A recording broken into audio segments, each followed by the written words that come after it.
Good morning, everybody, and welcome to Comics Unlimited. My name's Ted Davies, and today we are going to be talking about before comic books, right when the adventure comic strips came about in the early part of the 20th century. Hal Foster, this guy, this Canadian, was so impactful and influential to so many people, and we really need to see exactly what he was all about and show you who was inspired by this guy. Just an amazing, amazing person. Be back in a second.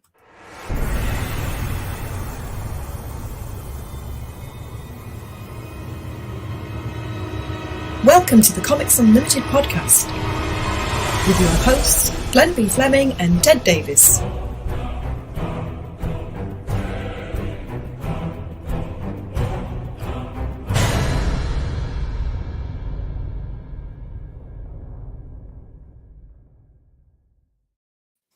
Good morning, everybody. Welcome to Comics Unlimited podcast. My name's Ted Davies. I am an artist and author, best known for my books Retrieve and Grimm 101 book series and Comics Unlimited. Who's the guy next to me? It's me again. It's Glenn Fleming. I'm the co-publisher of this wonderful magazine, of which number 11 has just gone live on Amazon, which you can get. And I'm also the author of this, My Trips to Jack Kirby's House. And you get a DVD with it. Fantastic book. Contact me and I'll send you one. Awesome. And you'll sign it too, right? If they request it. I will sign it. Yeah. Of course I will, yeah. Absolutely. Today's a pretty good show, man. I'm looking forward to it. We're Hal Foster was again, I didn't know his name from Adam really until I really started going into comics and that years ago. But Prince Valiant is probably the best thing that he's known for. Most people that would remember growing up, at least in Detroit, I know, every Sunday that strip would be in there, and it was just an amazing visually a treat, because the details that went into the comic was just incredible. I mean, just incredible. It's something that a lot of people base their ideas off of. Oh, it's detailed like Prince Valiant. You see, as far as I'm aware, Prince Valiant wasn't printed in the newspapers over here. But I have seen sort of collected editions and things like that, and obviously seen his artwork through the years. But I do remember there was a lot of his Tarzan work, which I believe he worked on before Prince Valiant. Correct. In the mid-30s, I think. Was it late 20s, mid-30s? Right. And I've said this before. He reminds me, his work, not his style, but the way he works, reminds me of people like Neil Adams and Barry Smith. He's an illustrator. He's not a comic book incredible, artist, incredible talent. Yeah, but a wonderful artist. Yeah. We want to thank John Cashman from Cashman's Comics too for sponsoring this show. Check out everything that John's doing in Bay City. Say hi to Petey the guard dog. Been there 26 years, not Petey, but John has, and it's been great. Been a great run. If you need any comics, any graphic novels and that, including my work too, check out John Cashman at cashmanscomics.com. All right.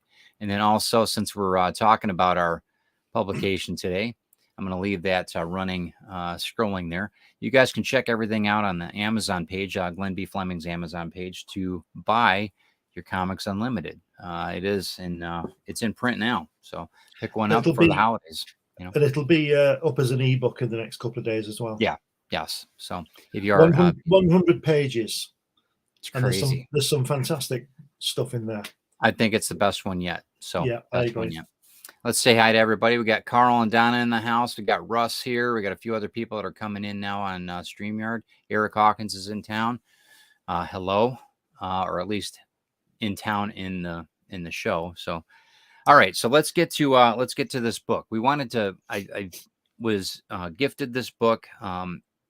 It's basically it's a rundown of Hal Foster's life. It's a box, if you want to call it a box set or box, you can see that or not. Yep. Did a beautiful job with this. We're going to go through it. And a lot of it, like we're talking off camera, a lot of this, the first probably quarter, if not half, is all about his life growing up in Halifax and Winnipeg. I'm not going to get into that too much. We're going to go through it. You and I will talk about it a little bit more. But what I wanted to do before I take this dust jacket off, I wanted to read you a couple things on this. Let me bring this up here. So a few people that he inspired. Let's talk about who inspired him over the years.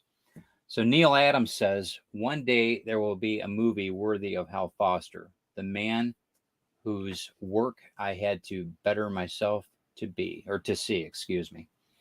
John Buscema. I got into the adventure strips, especially Hal Foster's Prince Valiant and Tarzan. I would cut them out and save them. Foster's Tarzan was absolutely beautiful. I loved it. Let's see. Barry Windsor Smith. I thought you might like that one. Yeah. Harold Foster, which Hal Foster work is from another era, one where art and craft were forms of truth. He was a master. Let's see. Wally Wood says, I've been influenced by many people, but my main influence was Hal Foster. I mean, Jim Warren and Thomas Yates also, and then Charles Vess also has a few things that they wrote about him on the back too. But just to give you an idea of the caliber of people that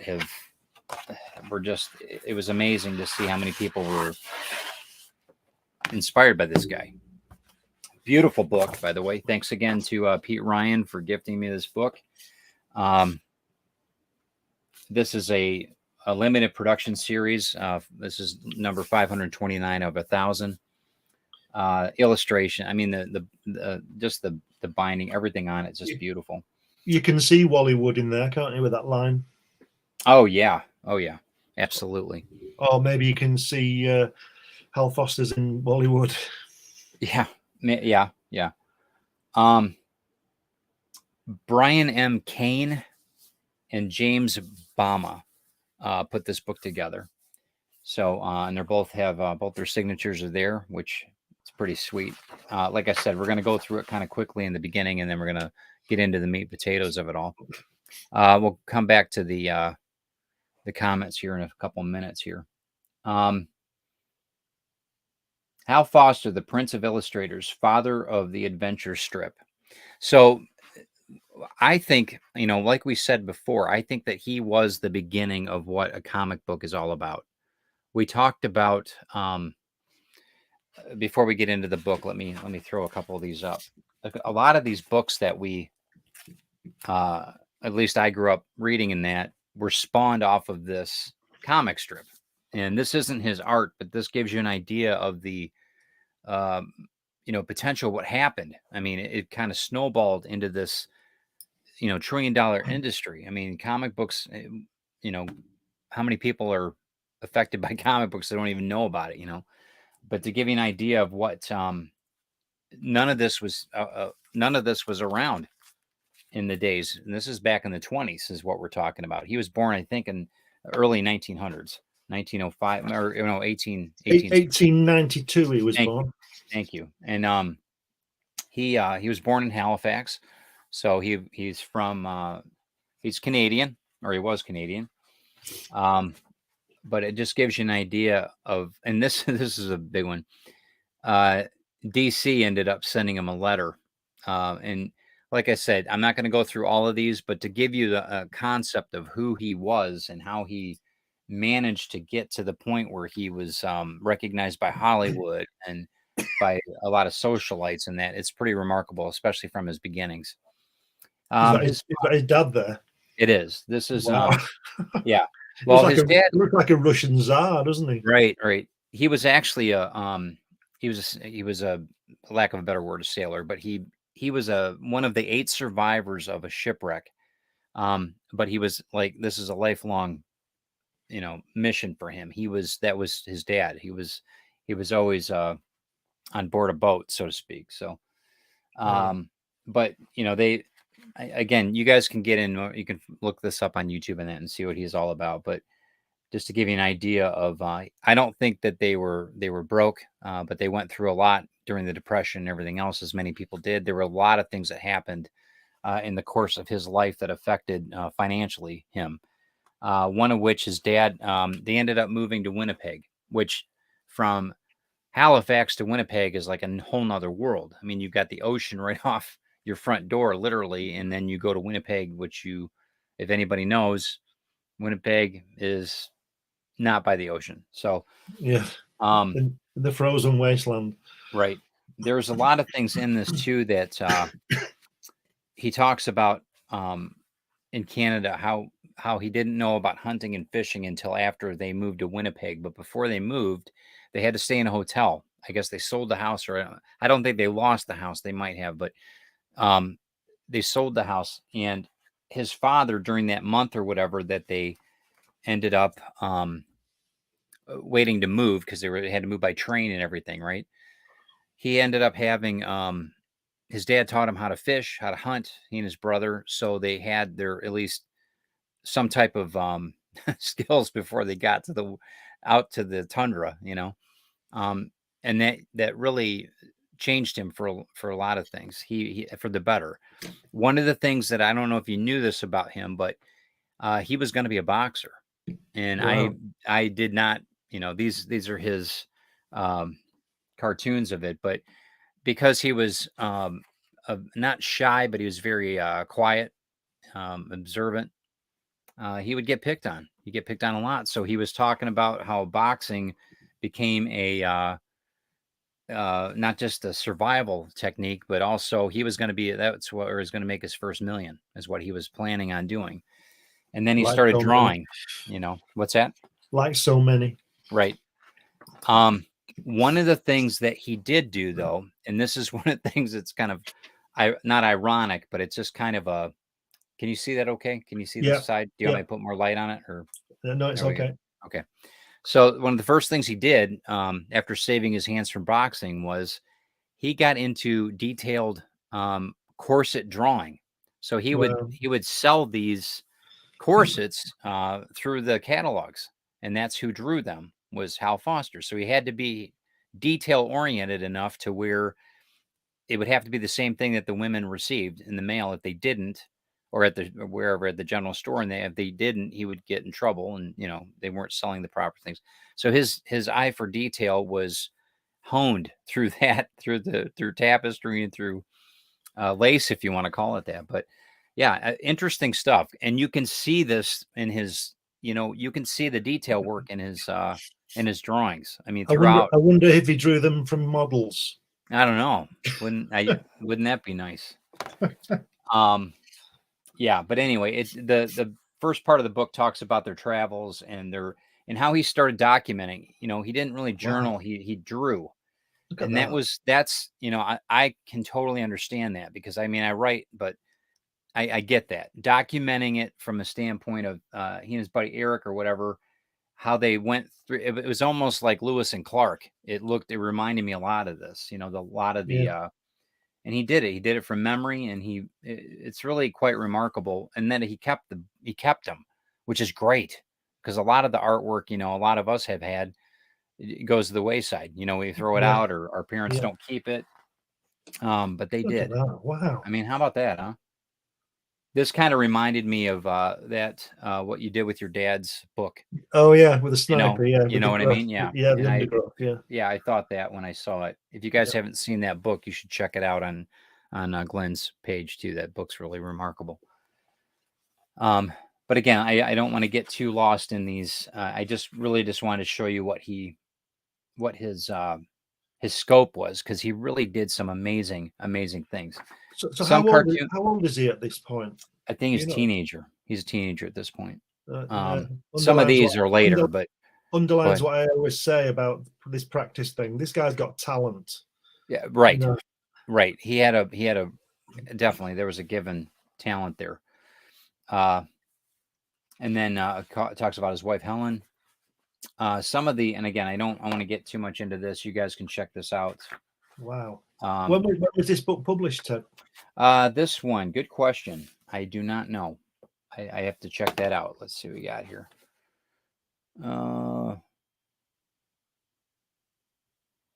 Sorry, guys. I should have had this ready. Should be there at the bottom on the left. Is it 1980 something? Is it 1984? It says or something. I can't. Halfway down. Copyright. says Just go deluxe up, edition. go right up to the top of that, not the page, but those paragraphs and the small left. Keep going, up, 2001. 2001. Wow. Yeah. Yep. So sorry guys, should have checked that out. Little delay in it. No worries. Brilliant. But again, it goes through his family history and what they dealt with, which was, and I mean, that's great and everything. And then you could see, let me show you some of the work that he did in this. Check these things out, man. Look at that. Check that out. Oh, And these are the engravings that he did for certain companies. He did amazing stuff. I mean, the detail work is just incredible. Just incredible. I wonder if he did that outline for that frame for that picture. I don't know. So again, these are, and then look at this. I mean, just incredible. So let's talk about, okay, so he gets to Winnipeg. He ends up going to the university there in art school in the middle of, which was remarkable, I thought. It meant to be, it was a meant to be thing. Yeah. After graduation, he ends up, and then here's some of the automotive stuff I was telling you about. Incredible. Just incredible stuff. His scope was just amazing. It's fabulous. Right. And it reminds me a little bit of Norman Rockwell in a lot of ways, but just the era. But got it. A lot of the Gone. That's okay. A lot of the things with this, he ended up riding his bike. Just a minute. All right. Gone again. Carry on. Sorry. You just carry on. If it rings again, no problem. Just carry on. No problem. So he was riding his bike from Winnipeg all the way to Chicago. So he rode like 1,300 miles to go find work, which is crazy. He ended up going to find work, and he had, I think it was a couple different jobs, but he ended up landing a job with a newspaper, or with a not a newspaper, with one of the art companies there, graphics companies.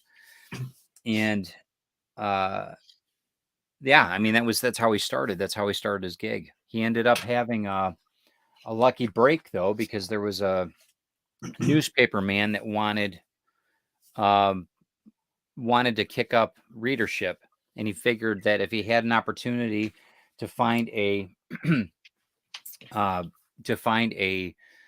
I guess character that everybody knew, and they wrote stories weekly, that they could kick up subscription rates.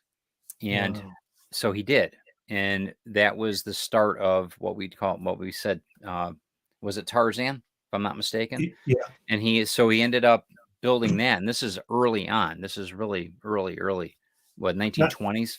1928. Right. So right before the Depression, right? Right before.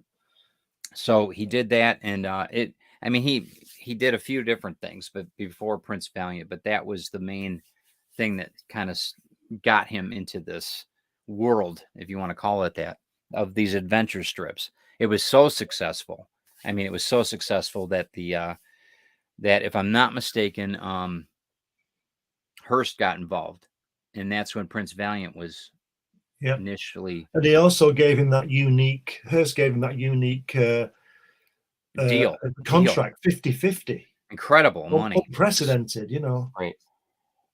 It must have. It was, he got paid $150 a week plus royalties, if I'm not mistaken, and plus co-ownership of the copyright, if I'm not mistaken.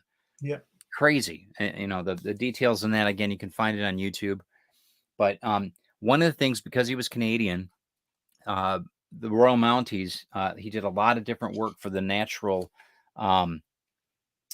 Nature Society in that, which, he was a scout in some respects. He would go out and scout. And then he kind of cut it up to, I don't know, I didn't read about this. We ate ape, but he was kind of a cut up too. So I don't know. There's a lot of things in this that, again, the book itself is quite remarkable. This was actually one of the first of the Prince Valiant. Let me bring this up here, that he did that actually got him the gig, which is, it's an incredible piece of art. And the other thing that I learned too is that some of these pieces took him a week to do. If you remember the Prince Valiant sections in that. This is Tarzan, but some of them, I mean, you see the size. This was the size of the paper that he ended up doing, and I think this was a Tarzan. But again, you're back to the board here again with like Jack Kirby, if you know what I mean. Yeah. And he's got his white overcoat on. Yeah, look at that. His anchor coat. So, because you had to dress up, you had to dress up in a suit, which is pretty. Could you imagine dressing up in a? I mean, I remember being in office in suits and that drafting, but could you imagine? I mean, today dressing up in a suit to go draft. Really. I mean, this is nuts. I mean, you could probably do it if you. I don't know. I shouldn't say that because drafting now is a lot different than it used to be. I mean, on a computer, it's completely. You don't have to worry about pencil shavings or ink or anything like that, But back then, God, it must have been crazy. The thing in that photograph there, when he's got the overall thing on, yeah, is he at home or is he at work? I think he always worked from home, if I'm not mistaken. So that just shows you the time, doesn't it? Where he's got his suit on and he's sitting in his studio. Yeah, right. He could have his pajamas on, couldn't he? Exactly. Or maybe he does under that coat. One of the things that he did that was quite remarkable too is, and you and I understand this, and I know other artists will too. He brought in 3 dimensions into the format because a lot of comic strips in that didn't have this 2D. They only had a 2D element. Yeah. White background, black line. He brought in the stylized. You can see a lot of Mike Mignola in this, a lot of Kirby in this, Frank Verzetta in this. You can see a ton of it. Do you know what it is? Do you know why that is? That's because he's an illustrator, not a cartoonist. And that's especially that. What's wrong? Nothing. I'm reading Russ's comment. Go ahead. I'm listening. Go on. What's he saying now? He said, "I have a wetsuit on now." Okay, that's great. While he's drawing. Okay. Go ahead. I'm listening. I forgot what I was going to say. Yeah. Well, he's an illustrator. But he is an illustrator. Absolutely. And that's one of the reasons why it took him so long to do these. I mean, it is incredible detail and fantastic to his, not to his detriment, but to his benefit, to everybody's benefit. Beautiful, beautiful stuff. But even the simple, Do you know what he has in his work? You look at every panel, every figure has weight. Yes. Yes. There's substance to each one of them. I mean, even Tarzan looks like he weighs 12 stone, Yeah. Oh, yeah. Yeah. Don't know how many pounds that is. Can't work that one out. And then they did have a live actor that he did obviously work from. So yeah, he did, but he did a lot of these type of things too, though. I mean, a lot of the illustration, like you were saying, it's remarkable the amount of work that he did on a lot of this. Does it mention how long it took him? I know you said it took him a week to draw Prince Valiant, but just go back a page. Yeah. That's those firemen guys there. I wonder how long that illustration took him to do. I don't know. Because I was getting the impression these guys are knocking 15 of these out a day, Yeah, they do so much work. And I don't think that it's like, I mean, remember Kirby, what he did. I mean, he was pushing out page after page after page. Yeah. Some of once we get into the King Arthurs, and what was cool about what he did too is he brought in, when he did the King Arthur's court myth and everything else, he talked about Vikings coming to the U.S., things that were not talked about in mainstream history. Yeah. And he talked about, and they were all backed up by fact. And then now it's understood that we had Vikings here in the U.S. 1,200 years ago, whatever it was, well before Columbus, Yeah. But he wrote about that, and he got a lot of flack for it. He says, "Hey, listen, you're not reading the right books, man. You need to go and look at all of the histories, not just what they want you to read." Look at that, but look at that little section that on the left-hand page, right down at the bottom, what it says there about what they're paying him. United Feature relented and eventually gave Foster an extra $25, raising his rate to $125 per page. It talks about the damage. He had some, obviously, and here you go. You got classic still classic problems with the powers that be and the So people that. yeah, so that's before Prince Valiant, Correct. and they So did this Prince is right Valiant. before. So this is mid-30s. Yep. So 20 years later, in the mid-50s, Kirby, I think, was getting $35 to $50 a page. Yeah. So it 20 gives you an years idea later. So the power that he had. yeah. Pretty remarkable stuff. And he's there again with his tie on, doing his. Yeah, right. And that's a smoker's jacket. Oh, he's got a smoker's fantastic. jacket on, and yeah, he looks. Yeah. See that chair next to the desk? I thought it was a gate stopping you going. Yeah, in. right, right. Okay, now we're getting into some of the meat. So it says Prince Valiant and Merlin from the 1946 edition of the famous artists and writers of King Features Syndicate, or featured syndicate, provided courtesy of the Ohio. Oh, so I want to tell you about this. So Michigan State's got a huge collection of comic books here, and huge collections. Like, it's one of the best in the world of vintage comics, and I mean, it's incredible. Ohio State, their cartoon department or their illustration department is unbelievable. Their archives are incredible. This came from that archive in Ohio, Ohio University. But I mean, look at I just love it. Just absolutely love it. Sorry, we're kind of ignoring you guys. We don't mean to be. We want to make sure that we talk a little bit more about, this is William Hearst. So I've been to Hearst Castle. Amazing place. Did you end up going out there when you went to California? No, I had a story about that. I asked Bob if we could see it, and he said, "Oh, it's off the main highway. I don't want to go up there." So we oh my Lord, yeah, you missed out, dude. Yeah. You'll have to do it when you come over here to the States. Now, he went to Topeka, Kansas for a while. I don't know. I didn't get into all that, but he vacationed there, which I thought was kind of weird, but that's cool. I mean, if you're going to go someplace, why go to Topeka? But whatever. I'm sure it's beautiful there.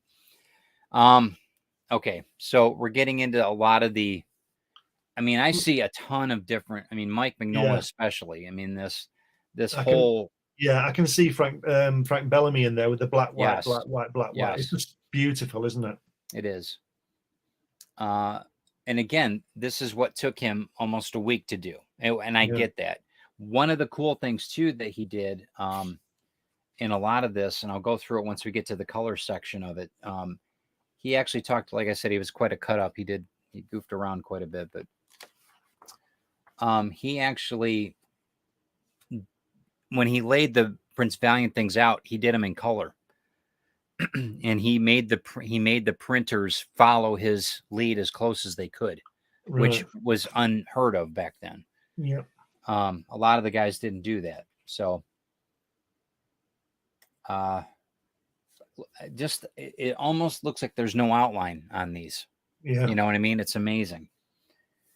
But a lot of people, he became quite the World War II drive bonder for the, you know what I mean? He was crazy. I love that piece. Wow. One of the best things about the Valiant strip, as we'll see in a moment, is that he didn't use word balloons, did he? He used captions for the narrative, and he didn't use word balloons. So this next page is really why I wanted. This is important because it's something that we talk a lot about here. Yeah, right, Carl. Topeka is an amazing city. That's all I gotta say. Okay, I don't want to. Carl says the residents of Topeka can write to Ted Davis and carry YouTube. It's a beautiful city. Kick the tourism up. Okay, the next page is, we talk about Jack Kirby on this station all the time. And this is probably, when I found this, I'm like, oh, this is awesome. We got to do this for the book or for the show. So these are all the comparisons of the people that used his work. Now, on the bottom here, we won't go through the rest of them, but you can see even Superman was impacted by this. The Demon that Jack Kirby did was actually, I'm going to read the cropping of this here. It says, even the great Jack Kirby borrowed from Hal Foster in 1937. Prince Valiant dons a demonic mask made up of the skin of a duck and even uses quills for fangs. In 1972, Kirby's Demon comic book for DC Comics made its debut. Kirby openly admitted to the homage and acknowledged Hal Foster's inspiration. How about that? Yeah, fantastic. Isn't that cool? Now check this one out. You know this one. Yeah, we saw that, didn't we? Yeah. So there you are. So Hal Foster's 1929 Tarzan and Bob Kane's Batman. The panels from Detective Comics number 31. Interesting, isn't it? 10 years later. Yeah. So it gives you you see that you don't realize who you're going to inspire. And look what this guy did. Yeah, he was phenomenal, prolific even. But look what happened. Look of the generations that he really did. He affected all of us. Yeah. I mean, across the globe. So, Frazetta. Yeah. Wow. So it gives you an idea how, I mean, these guys were epic. We'll do a show on Frazetta too, but just incredible. I think we'll have to do another one on Foster, never mind Frazetta. What's that? We'll have to do another one on Foster, never mind Frazetta. Yeah, right. Look at that. Oh. Just, I mean, we could just shut up and just look at the pictures. Probably everybody would enjoy that more. Okay, now this one's an interesting one. This one, this is the only original color Tarzan piece Foster ever created was for Eric Bergman, and Eric was a friend of him. The one that he went canoeing with, and all these things when he was younger. And it was published. This is the first time it's been published in its actual size. Wow. And it says to Eric Jr. from Tarzan's uncle, H. Foster. So I think the Comics Code would have a problem with that drawing, wouldn't they? I think so. But I think it's great. It's brilliant. The illustration there on top left, that's a very sort of famous one, isn't it? Where the guys, yes. they're off into the river there. It's brilliant. That reminds me of Don Lawrence's work in Trigon Empire. Yes. Yeah, one of the things too that I read, Hal said that the sea never left his mind. He always talked about the sea growing up, even though he wasn't by the ocean, but it was such an impactful thing in Halifax growing up there. Every day he thought of the ocean, which or water is what he said. Always thought about water. I mean, look at this. Look at it's incredible. I mean, that girl looks like Captain America with a shield and a stars and stripes. So above, I hope it's a girl. Yeah, hope so too. Let's see. Above left, source unknown from the collection of the Museum of Cartoon Art. Right is Merlin from the National Society of Cartoonists portfolio. Yeah, he was very much, I mean, King Arthur was huge in his, any of the myths like that. But look at some of this stuff. I mean, it's incredible. Look at those steps. Right? Wow. This sort of stuff just makes me want to go and do something else, look at that Union Pacific, that top left one there. Yeah, right. I mean, it's gorgeous. Looks like that's Devil's Tower. That's a postcard, man. I mean, yeah. It looks like Devil's Tower in Close Encounters. It does. Fabulous. So I'd love to see the originals of these. Right. Hey, we got Omniversal in the house too. Good morning. Okay, so just the wide variety of what he did, though, it's pretty remarkable. I mean, I love this. The lighting in this is just, I can see a lot of Magnolia in that. Yeah. And then the very subtle beauty in this. I mean, this too. This is, I mean, it's ghostly. This is remarkable. Look at the way the little guy on the left with the Jack the Giant Killer is standing. Oh, right. Yeah. The way he's just standing with that sword. The sword's bigger than he is. Yeah. That's brilliant. Fabulous. And then he got into a lot of the covers. George Lucas again there. Look, them snow speeder thing, what they're called in Star Wars. Yeah. I don't know what they're called. They look like that, don't they? Pretty sweet. Pretty sweet. Wow. But shows you the magnitude of how many people. I mean, he was just so prolific. Crazy. This is where I wanted to get into a lot of the stuff that he did, because the colors, you miss that in a lot of the black and whites that he did. Yeah. The color work the color control he had was pretty remarkable. Look at that flag on that left page, top right, bringing you back into the picture. Top See right. that? Sorry. On the left on page. Yep. Top right. Oh yeah. Yeah. The way that flag brings you back, and the lines of the rigging take you up, and it comes round again. Fabulous. That's a good. You got a good eye, eagle eye, man. Beautiful. Because this is beautiful, but it's lost. You tend to look up. That's right. Even though you have this carry, of the clouds in that, this brings you right back down. This is interesting too, the way that the that's right. Yeah, the points and everything on the compass. Yep, fantastic. And then he got into a few of the Christmas deals. And again, look what there's all this white, kind of cheated a little bit there, but beautiful. And then the symbol. I mean, he's using the white, isn't he? Yeah, beautiful. And again, this is gorgeous too. I mean, you've seen birch trees like that. I mean, that's just gorgeous. It's fantastic. That one on the page there with the snow, it's a circle, isn't it? It just brings you around all the time. Yep. Absolutely brilliant. Yeah, and that's when you've got diversity in art like this. I appreciate the artist even more. I mean, you saw the original inks on some of this stuff, but look, I mean, these were used in all kinds of promotional things for the Canadian Mounties. Yeah. I mean, the horse, look at that. It's just, and you can see Neil Adams in that, right? Yeah, it's wonderful. Yeah, it's not quite Dudley Do-Right, that's for sure. You see, I don't think you can learn that. I think you do it. I think so Carl said holy moly, we had the red card with the Magi. Let's go back. Did you had this when you're growing? That's cool. There you go. Isn't that something? All right. How we doing on time? I know we're dragging on a bit. Okay, this is one of the ones I wanted to show you. I mean, no wonder it took him a week to do that. I mean, it's incredible, and they're massive. They're big pieces. Yeah.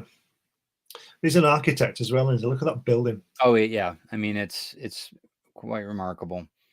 So it says here, Foster created Prince Valiant montage for the print that was limited to only 100 copies, provided courtesy. So you can imagine what that's worth now.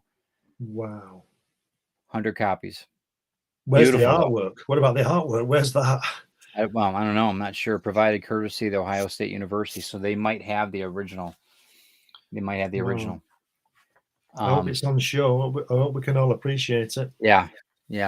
Well, I know that he's got quite a few. I know that people do show his work. I know that private collectors. I know that they do periodically. I don't know if the DIA had one, but I know that some of his art has made it over to that.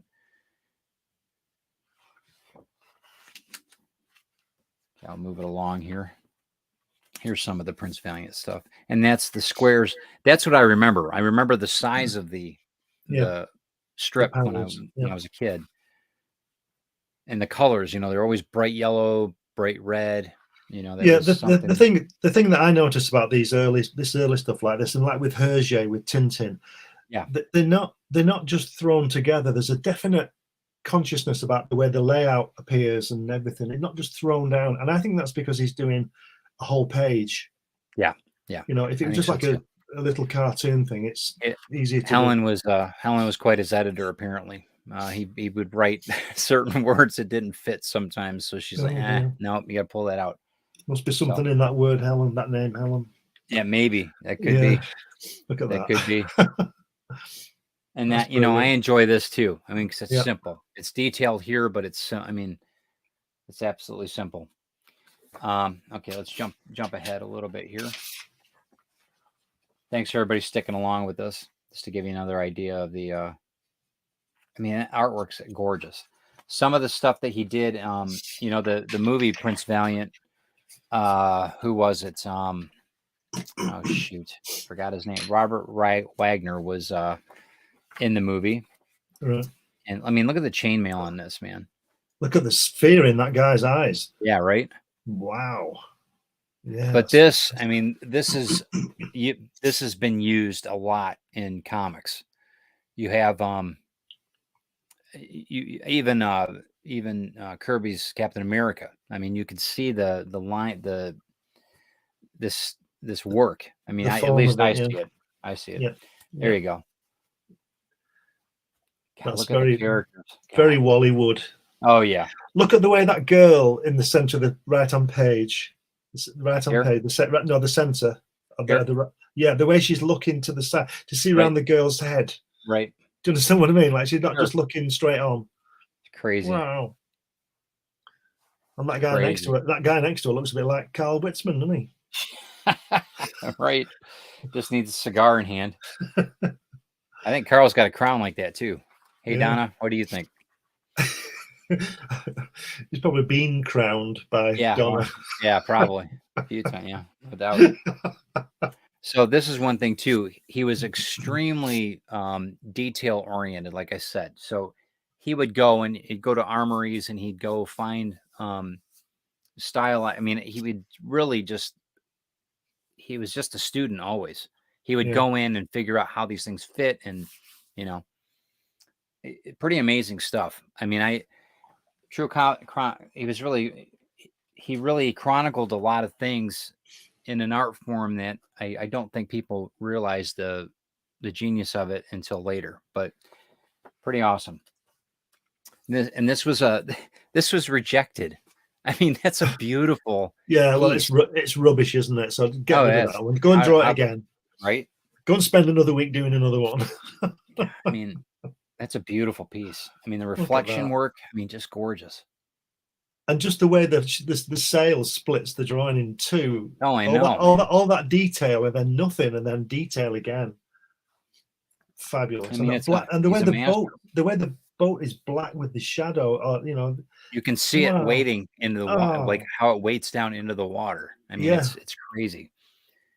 Oh dear. And you want to know about the city here. You want you want to walk the streets, It's crazy. Fabulous. Yeah. A Canadian Yankee in King Arthur's court. So now what he would do, and this is really cool, he would make little tiny cartoons for his wife for anniversaries, for births of children, and everything like that. Just fantastic. It's just, I think that he was just a very charismatic person that, I mean, look at this. I love that. Greetings from that's great. That's just fantastic. I remember my dad would they would make their own greeting cards every year, since he was a graphic artist too. And he would take photographs of the family and put them in really funny montages and stuff and send them out. So that might be something of the era too, of what we should, I'm going to start bringing that back. I usually give art for, artwork out to my family for Christmas, but I've never bought a Christmas card, a birthday card in my life. I always draw. I always draw something for people. Excellent. I do it for the neighbors at Christmas and all that. They all look forward to seeing the latest. Oh yeah, I would too. I keep saying to them, these are unique. You better keep hold of them. They'll be worth millions of pounds one day. And they just look at them. That's truth. That is the truth, man. So anyway, you get an idea of the man here and the artist. The Spoils of War. Okay, let's see what that one's about. Okay. This is a nice, this is incredible. He talks about they talk about a lot of the awards that he won. A lot of these awards, some of them I don't think are still around anymore, but Carl said that he found this book on eBay for $28. Not sure if it's signed though, etc. Yeah, if you can find this for $28, do it. This is definitely, if you're a Hal Foster fan, this is definitely one for $28. You can't even get it shipped. I mean, that's excellent. If you're going to look at that left-hand page at the top, the establishing panel at the beginning, right, you do an establishing shot. And he draws a city. Yeah, right. Right. He Right. doesn't do some That's dude walking up the road. He draws the the ultimate city. splash page, right? The Yeah. ultimate splash page. Yeah. That's and these things that we see here are things that have evolved into our comic books. I mean, it's really when you look back on it and you see how you see Mike Mignola get inspired by Kirby or other people get inspired by Kirby, and then you see the people that inspired Kirby. It's like, Yeah. wow, who inspired Hal Foster? Who's that's next? Yeah, it's crazy. And this is powerful too. I mean, Yeah. It's like I said before, there's a lot of Don Lawrence in there. oh yeah, The Trigon Empire stuff. I love this. Oh, Look at that stance. smoking jacket. That's his wife. I mean, that's just brilliant, man. I love that. Do you know what the caption for that is? His wife saying, "Hal, you look really stupid in that smoking jacket." Yeah, right. And I'm out this one, Othello. Wow. George, who is it? George Wonder did that cartoon of him. But yeah, so here are all the different. It's pretty remarkable how many different people wrote to him to say congratulations. I mean, everybody from Walt Disney, Charles Schultz, congratulated him on awards that he's won. Yeah, and then you get he's so good. There's another artist that Russell will know what I mean when I say this, but there's a lot of Ron Embleton in there as well. Or a lot of Hal Foster in Ron Embleton. Ron Embleton used to draw Stingray and things like that, TV21. He does all these characters through the ages as well. He's very good at doing costumes and guns and all that kind of thing. Got it. Armor and all that. Jody McPhee asked, I wonder why it was rejected. I don't know. I think that, maybe there wasn't enough detail. I don't know. I can't, who would reject this work? I mean, it's gorgeous. I don't know how I don't know who was the, this is great. I love this one. It says, come out, Sir Philip, and fight like a man. I can't, Buster. These iron pants are rusted on. Love that.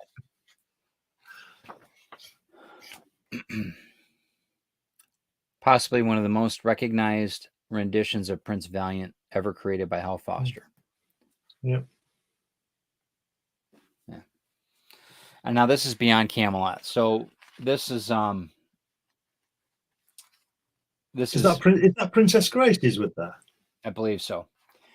This is when it went to Hollywood. So, you're talking about selling rights and talking about, optioning and everything else. This is before all that stuff happened. I mean, this is big time. I mean, this is old Hollywood. Look at that. James Mason. Yeah. Janet Leigh. Robert Wagner. I mean, come on, dude. Really?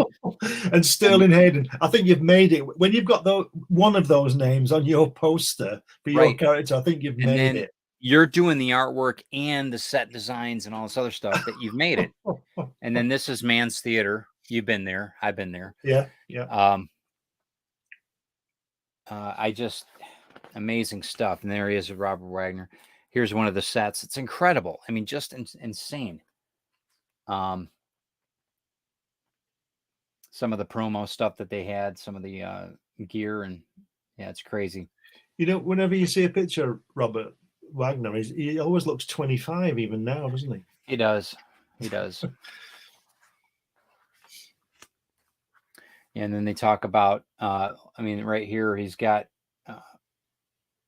Al gets pointers from Victor Mature. Yeah. Yeah. Wow. It's that crazy.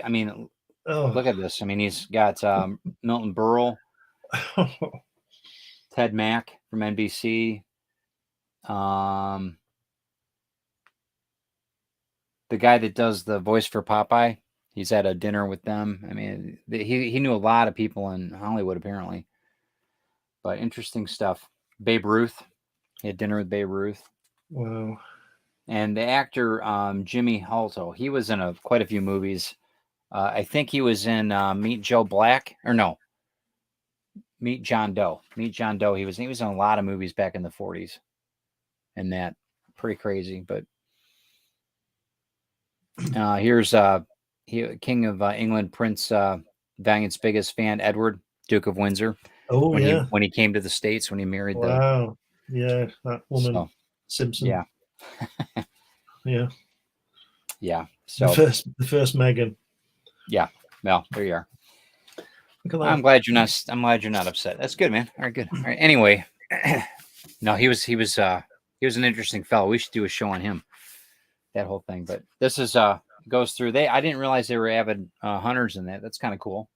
This is the things I was talking about. So every year he would do a renewal of lease on one heart, and he would give it to his wife for their anniversary, things like that. Yeah.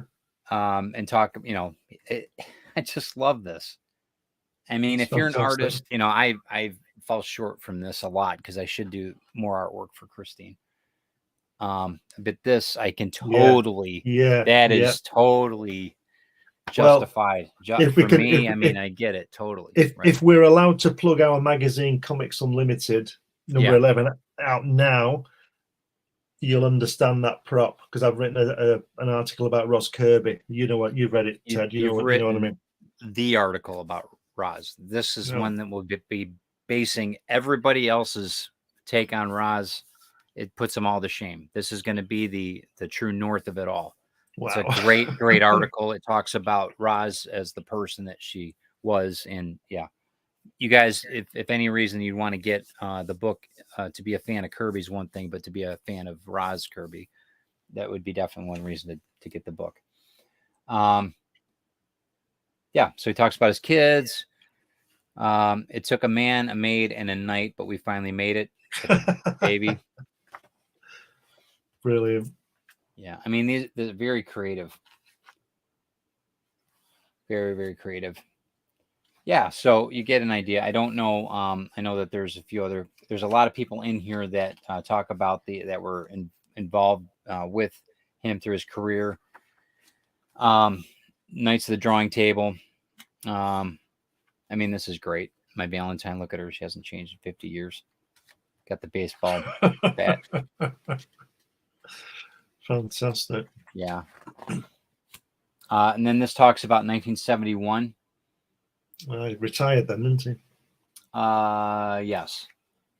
Well, he had arthritis pretty bad. So it was starting to affect his work. And when you get to that point, it's, how do you do it? But it goes through the different people that were affected by him. Wally Wood gives a basic rundown of that. Wayne Boring as well. Yes. And very interesting the way that they wrote these. Gray Morrow, he said that he only met him once when he interviewed for the assistant's position. He was talking about 1971. So, look at this. I mean, it's just too good, isn't it? Yeah. We asked which panel in the past 30 years has he been most proud of. Murphy picked this one. So John Cullen Murphy was the guy. He was the guy that took care of Prince Valiant. Yeah. And that was one of the ones that he thought was the best. Could you imagine what a great honor to be given the task of following this? But could you imagine then, you accept the honor and you're looking forward to it, then all of a sudden you're looking at a blank page and this has gone before. Yeah, right. It's like going on stage. It's like going on stage after Elvis. I mean, how do you do that? You know what I mean? Right. Elvis opened for you. Yeah. Oh dear. Look at that. So they talk about his passing, and pretty amazing stuff. Well, he had a good time. He was 89 when he died, so he didn't do so bad. Yeah, he had a good run. Look at that great run. Pencil work. Right? Yeah, I know that's that. And look at the numbers on the bottom. He's got everything on here. I mean, I love that. What does it say? It says a simple Hal Foster's layouts for page 1990, for number 1990, which he gave to John Cullen Murphy. He gave it to him. So Murphy got his art. He doesn't have to do anything, does he? No, I think he gave it to him as a gift, bro. Oh. He didn't. I thought I gave him his layouts for a page he had to do. Jeez. Yeah, he put it on a Look at light that. table, traced it, right? Yeah. Right. You probably wouldn't even have to do that. Yeah. So this really struck home. This one was awesome. It's a thank you letter. But Ray Bradbury. it's after he passed away. It's to his wife, to Hal Foster's wife. Ray Bradbury wrote, and he said, I've just learned about Harold's passing this week and wanted to write you this brief letter to let you know what you already know, but it's worth repeating how much he meant to me through most of my life. Starting when I was 11 in 1932, when Tarzan first appeared in the Sunday Color comics sections of the newspaper around the country, I was totally enchanted by Harold Foster's work. It helped change my life forever. I collected every single Tarzan Sunday page and then commenced collecting Prince Valiant in 1937 and went on collecting it for a good 35 years or more. Your husband's work was and is will remain an inspiration to all of us who care about quality and imagination in abundance. God rest his dear talented soul. I remember him always. How about that? And this is just one of many that were sent to Mrs. Foster. So interesting stuff. Yeah. How about that, huh? Getting a letter from Ray Bradbury. Yeah. Well, you can see he's well thought of, can't you? Absolutely. National Cartoonist Society. Bill Keane. Well, yeah, pretty interesting stuff. And then Hal ended up. He was actually a pretty good wordsmith. I was pretty surprised. But I don't know that he. I mean, obviously he knew he was getting up in years, but really, I think he was quite a poet too. So, to say the least. I don't know if you can see that or not. If you guys want to get a screenshot of that, get a screenshot of that if you want. Yeah, got it. You guys can read that at your leisure. But yeah, it's a very good book. It's he died July 25th, 1982. When did Helen die? Do we know that? I don't know. I don't know if it stated that. We should probably look that up. Wow. But gives you an idea of the man and the artwork that he provided. We're getting into the sketchbook now. That's what I wanted to show you guys, a little bit more of the collector's edition portfolio. That's him as a younger man. Just to finish up, a little bit over an hour. Thanks, guys, for sticking along with us. Just give you an idea of what his artwork was like.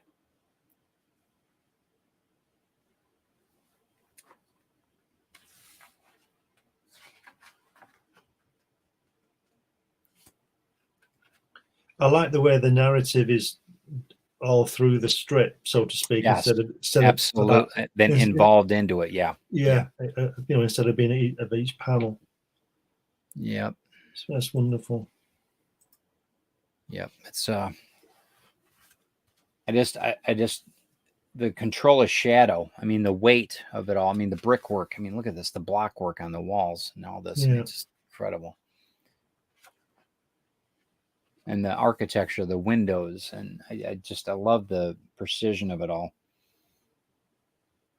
It's almost they were taken for photographs. It's crazy in some of the regards, but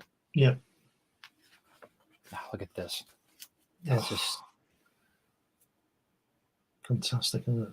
Yeah.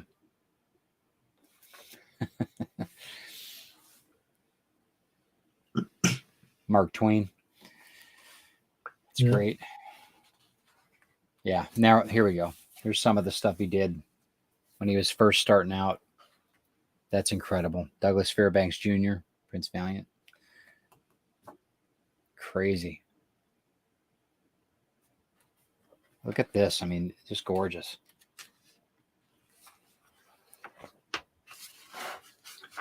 Well, what a fantastic book you've got there. That's brilliant.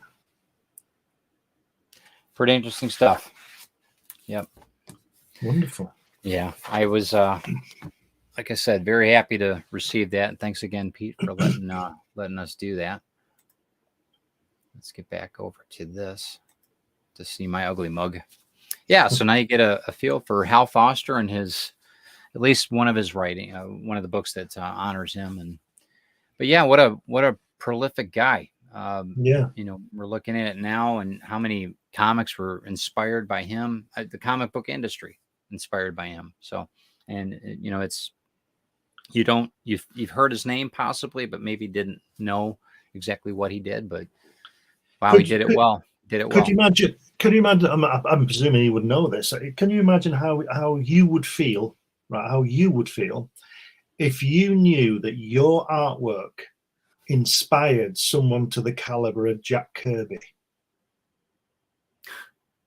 It's all you could do is smile. I mean, that'd be enough, wouldn't it? That would be enough.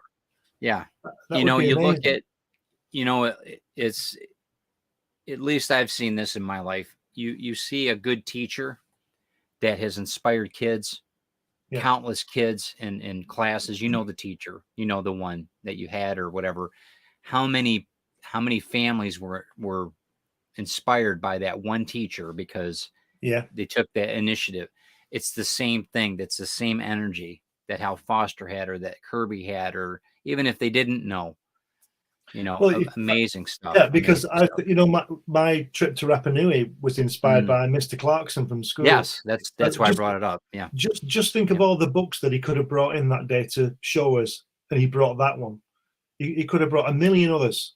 Yeah. And I wouldn't have ever probably gone there, and that kind of thing. It was always in the back of my mind. And I was always really sad that he died just before I went. He died. I just wish I could have given him a copy of my book and just say thanks to him. It is dedicated to him, but I just wish I could have. I'm not seeing him for 50 years, you know, so I don't know where he was or anything, but I did learn that he only died a couple of years before I went. So yeah, that inspiration is it's a wonderful thing to inspire people onto things. And he might not have known about that either. You know, your inspiration. Well, he wouldn't, would he? Because he might not even remember reading that book. Right. To us, but if he did, I mean, how good would that be if somebody would have come to you 50 years later and said, "Look, I did this because of you and his. Yeah, I've written a book about it." It would have been right, you know, and have letters to prove it too. You know, like Hal did. God, could you imagine? You know, this while you're alive. I mean, you're seeing these Charles Schultz writing letters, and God, and you get a letter from the Ray Bradbury. I mean, how good is he? You know, and he's with all those people at dinner, and it's crazy. But yeah, so it goes to show, people that I heard a saying that, we're planting trees that will never be under their shade. And that's something that, if more people live like that in the world, wow, what a difference our world would be, Thank you guys for listening to us go on about an hour about Hal Foster. Check out everything we're doing with Comics Unlimited. Feel free to get on Amazon, Glenn B. Fleming's page, and pick a copy up. It's getting to be the holiday season. Check out everything we're doing on Ted Davies Artistry as well. I appreciate your time, man. This has been a great show. I'm glad that everybody stuck with us. Thank you guys. Like and share this out. We appreciate it. Great. We're going to have to revisit, I think, Hal Foster. There's a little bit more in depth. A bit more to be said, Yeah, maybe we'll do just artwork on it. Just we'll talk more about in depth on him in general. But thank you guys. We are going to be off next week because of the holiday. It's Thanksgiving in the States, so we will be returning the first week. I think it's the first? Well, end of week November, first week of December. So we'll be back. So thanks again, guys. We will talk to you soon. Do something good for somebody. Check out some of Prince Valiant work or Tarzan while you're out there. So we'll talk to you soon. Thanks again. See you later.